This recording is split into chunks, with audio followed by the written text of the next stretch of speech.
নমস্কার, আজকে 2রা জানুয়ারি 2025।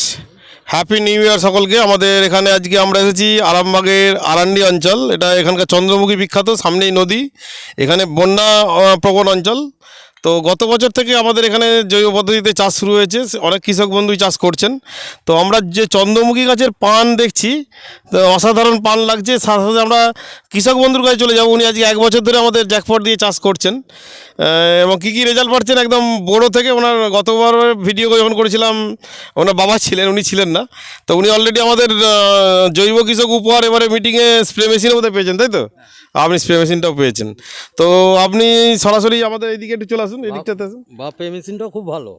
হ্যাঁ, সে তো কোম্পানি যা দেবে খারাপ দেবে না চাষিদেরকে, কারণ যে কোম্পানি চাষিদের এত কথা ভাবে সে কোম্পানি কখনো চাষিদেরকে ঠকাবে না, এটুকু আমি নিশ্চিত আর কি। আর আমি যতক্ষণ এই কোম্পানিতে আছি সে কাজটি করতে দেবো না, কারণ এখন কোম্পানির 51% শেয়ার হোল্ডার জিএমএম হয়ে গেছে ম্যানুফ্যাকচারিং ইউনিটের। তো সরাসরি আমরা চলে যাচ্ছি। সূর্য ডুব্বো আজকে এখানে মিটিং আছে আমাদের। বড় ধান চাষ হয়, প্রচুর বড় ধান চাষ হয়, বিরাট মাঠ এটা, সামনে মুন্ডেশ্বরী নদীতে, এটা মুন্ডেশ্বরীর তীরবর্তী অঞ্চল। তো এখানে আমাদের চাষ হচ্ছে, এটা কাবলে মলয়পুর অঞ্চল, কাবলে আরান্ডি 1। তো সরাসরি আমরা কৃষক বন্ধুর কাছে চলে যাচ্ছি।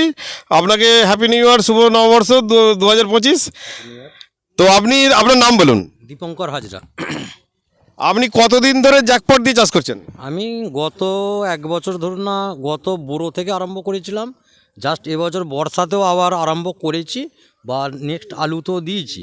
তা দিয়ে বোরো জ্যাকপট দিয়ে চাষ করছি। বোরো থেকে দেখছি রেজাল্ট তো খারাপ নয়, ভালোই। বা আলুতেও কোনো বছর দিইনি, এবছর আলু থেকে প্রথম বা নতুন করেছি। তা গাছের গ্রোথ বা গাছের একটা ডেভেলপমেন্ট বা গাছের আকৃতি বা সব কিছুটাই ভালো। বা মাটিরও একটা গুণ পেয়েছি, মাটির একটা গুণ আছে, মাটি অনেক নরম বা তুলোর মতনও হয়েছে। আর গাছও তো দেখছি খারাপ নয়, গাছও ভালোই হয়েছে। আপনি বোরোতে কীরকম ধান পেয়েছিলেন? হ্যাঁ, বোরোতে ধরুন না, অ্যাকচুয়ালি বলতে গেলে গত মরশুমের বোরোতে এমনি তো প্রকৃতির একটু মারের জন্য একটু কম হয়েছে, কিন্তু ওটা প্রকৃতির ব্যাপারটা, সেটা করলে তো আর কেউ কিছু করতে পারবে না। তা মোটামুটি যেটা হয়েছিল, তাহলেও বোরোতে আমি 18 মণ করে ধান পেয়েছিলাম, কিন্তু ওটা প্রকৃতির মারের জন্য, তাই নাহলে গাছের যা কোয়ালিটি ছিল বা যা ফলন অনুভব করেছিলাম, 22 মণ করে 22 মণ করে ধান অলরেডি পাওয়া যায় বা পেয়ে যেতাম। কিন্তু ওই প্রকৃতি মারের জন্যে, সেই জন্যে একটুখানি বোরোতে মার্ক হয়েছে। এবছর বর্ষাকালেও তো বন্যা নিম্নচাপ শেষকালে পড়ে গেল তাই। আর সবথেকে বড় কথা, বর্ষাকালে এই চন্দ্রমুখী জমিটা, এটাই আমি মিনিকিট বীজের জন্য মিনিকিট ধান চাষ করেছিলাম। অত বন্যা, অত ঝড়, বন্যায় আমার এই জমিটা ডোবেনি। তা এত শেষকালের যে ঝড়টা গেছিলো, তাতেও আমার মিনিকিট ধান কিন্তু একটা ধানের একটা কাঠি পর্যন্ত নিচে শুয়ে পড়ে না, সবটাই দাঁড়িয়েছিল। ধানের ফলন কেমন হয়েছে? ফলন খারাপ হয় না, ফলন ভালো হয়েছে। আর ধানের কোয়ালিটি কেমন হয়েছে? কোয়ালিটিও ভালো হয়েছে। যাক, আপনারা যে জ্যাকপট ব্যবহার করছেন তাতে কি খুশি? হ্যাঁ, আমি খুশি। আচ্ছা, আপনার চাষের খরচ কমছে বলে মনে হচ্ছে আস্তে আস্তে?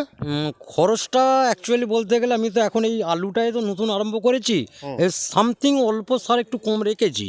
তা একটা বছর করে দেখি, যদি সেরকম পজিশন হয় বা ইয়ে হয়, তো আস্তে আস্তে সারের পরিমাণ তো কমাবোই। আমি কম রেখেছি, এবছর 10 কেজি কম রেখেছি। আচ্ছা, আমি ডিএপি 10 কেজি কম রেখেছি। গাছের চেহারা কি কম আছে? না, গাছের চেহারা ভালো আছে।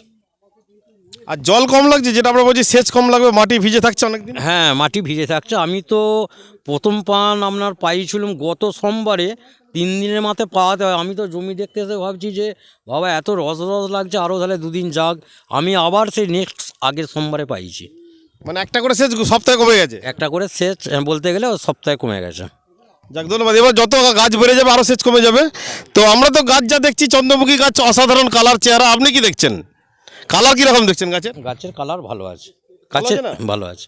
এই দিকটা, তো এই দিকটা তো আরও ভালো আছে, মানে যত এই দিকটা যাচ্ছে তত ভালো। এই দিকটা হচ্ছে আপনার জ্যোতি আছে। হ্যাঁ, এইখানটা মানে কয়েকটা ডাঁড়া একটুখানি, কয়েকটা, হ্যাঁ, মানে বীজ শর্ট পড়েছিল, কম পড়েছিল। কিন্তু আমরা যে চন্দ্রমুখী গাছ এত ভালো, এবং সব থেকে ভালো আমরা যেটা বলি, আলু গাছ হবে চা বাগানের মতো। দেখুন আলু গাছটা যে ধরে আছি, মনে হচ্ছে যেন চা বাগানে দাঁড়িয়ে আছি।